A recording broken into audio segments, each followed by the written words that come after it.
Together we can show the world what we can do. You are next to me and I'm next to you. Pushing on through until the battle's won. No one's gonna give nothing to us. Into each other we put our trust. Standing united after the fight is done.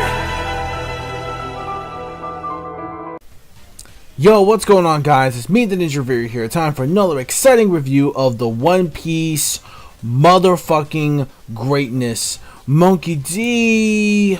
Luffy, episode 832. Also, Chopper. Say hi. Hi. Hi, buddy. Anyways, so this week's episode of One Piece.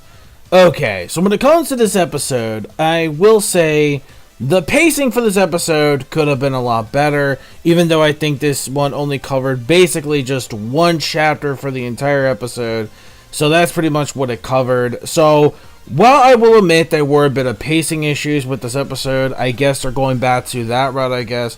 But regardless though, I still enjoyed the episode, regardless, yes. Even though I felt like things were a bit too slow, at least for me though. It was still cool, don't get me wrong. I liked the way things were setting up to that main event, but I kind of wish though it could have been a little bit better though. But that again, I'm pretty much used to it at this point. It is what it is. That's where the cookie crumbles. So with this episode, we finally start the wedding off. Everything's all according to plan. Luffy and the gang are finally getting ready. Of course, he's still sleeping. They're trying his best to wake him up, but of course, Jinbei bringing them all of that juicy meat. And no, there is no homo required. Basically what happens is that was enough to actually wake up Luffy for finally getting everything up, because the big bang was actually about to begin. And of course my man Katakuri could see the future, so he can already see exactly what was going to go down. And the way they animated that was like,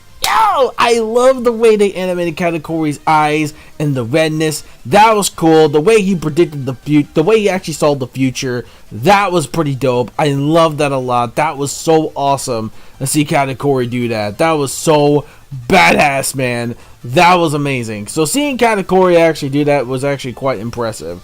So that was actually pretty impressive on that part. Next, we're going to go on to, that was pretty cool. And I love that a lot, especially the way he knew about what was going to go down when it comes to Sanji.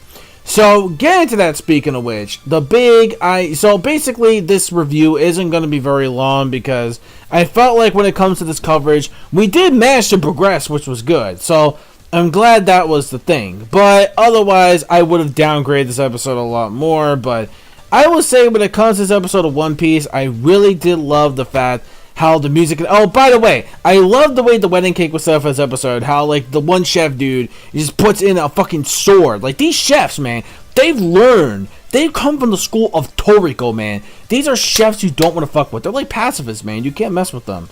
So, when it comes to them reviewing the wedding cake, that was really well animated. That was really well done. And the really well animated scenes were with Pudding, of course, finally revealing she was going to, shoot Sanji. Sanji unveils the veil, and he sees that the third eye, the Renegon, has been revealed. And he's like, that third eye, it's so beautiful.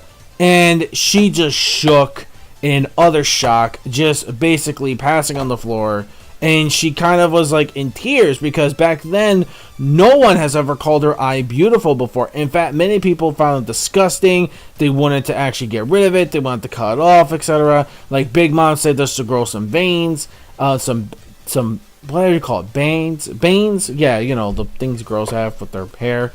Like, yeah, grow that and then pretty much just cover it, because every single kid was making fun of her, calling her a monster, a freak, she'll never get anybody. But then, one day, Pudding fucking snapped. She snapped, and this bitch went from, very sad and cutesy to fucking just straight up psycho Monica. I'm like, yo, she went from fucking psycho Yandere fucking chick. It's ridiculous. Or, like, for the hairstyle, she kind of looks like a bit like Monica, or Monica, whatever you want to call her. Monica, if you play the game Doki Doki Literature Club. She basically reminds me of that, except for the third eye.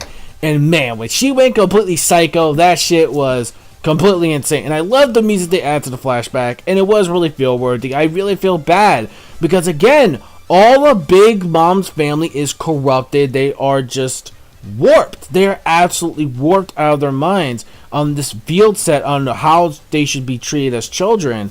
And it really does suck that they have to grow up with that society of what Big Mom's pirates represent. And it really does suck. And because of this, she didn't have the actual courage to sue Sanji. Then Big Mom's like, okay, look, you know what? You're hesitating, putting, screw off. Let's just get the priest to do it. But of course, about to make the shot, predicted the future, and the future was predicted that Sanji dodged the bullet. That was cool. I remember reading that in the manga for the first time. That was cool as hell. The way he timed it and dodged the bullet, that was cool as hell. I love that. Katakuri's like, you know what? It's no use. He's gonna dodge it. And he dodges it. That was badass as hell. So he has learned from the school of Piccolo dodge. But anyways, right after that, we finally get to see the signal. The gunshot's about to arrive. Of course, we see Monkey D. Luffy acting a fool like always when he's making his dynamic entrance by actually using most of the critters. I mean, well, actually, you can obviously tell. Oh god. I kind of gave it. I shouldn't have given it away too much, but you'll see exactly what I mean. Like, the way you see so many Luffy clones, you're like thinking, whoa, yo, everyone, yo, the way they animated that was really well done. I love the way how, like, everyone wasn't shook that the wedding cake itself was destroyed. Big Mom having a little bit of a freak out, not too much of a mental breakdown. Remember, we gotta wait until when the Mother Caramel picture breaks. Then she'll have the mental breakdown. Until then, she's just, like, surprised, freaking the fuck out. That, like, well, everything's like this, like, what's going on here? So many Luffy clones, like, what is this shit? You'll find out exactly what it is. Trust me, you'll find out what this whole setup is with all these Luffy clones. You're thinking, like, wait a minute, did Luffy learn, like, Kajime no Jutsu or Shadow Clone Jutsu? Nani? But no, what happened? Well, you'll find out for yourself. I think they're gonna explain it mainly in the next episode or the episode after that, kind of depending. So yeah, but obviously for the anime viewers, you're probably already can figure out like what it is already. Like, it's pretty obvious, it's pretty easy. So that's a no-brainer right there. So there we go. That's pretty much the episode right there. That's the episode. And I loved how like Capone and the boys were hyped. They were ready. They were woke. Like the eyes, the way they animated looked like they were woke on some All Might shit. So overall though, that's it. So it's a pretty good episode overall. Pretty good entertaining episode. Wasn't the greatest episode? No, but it was a pretty good episode regardless.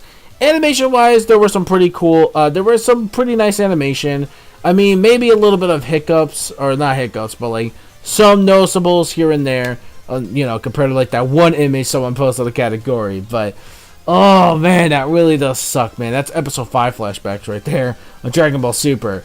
But until then, that's basically it, though. Overall, I give the episode a 4 out of 5. A very good episode. Wish the pacing was better.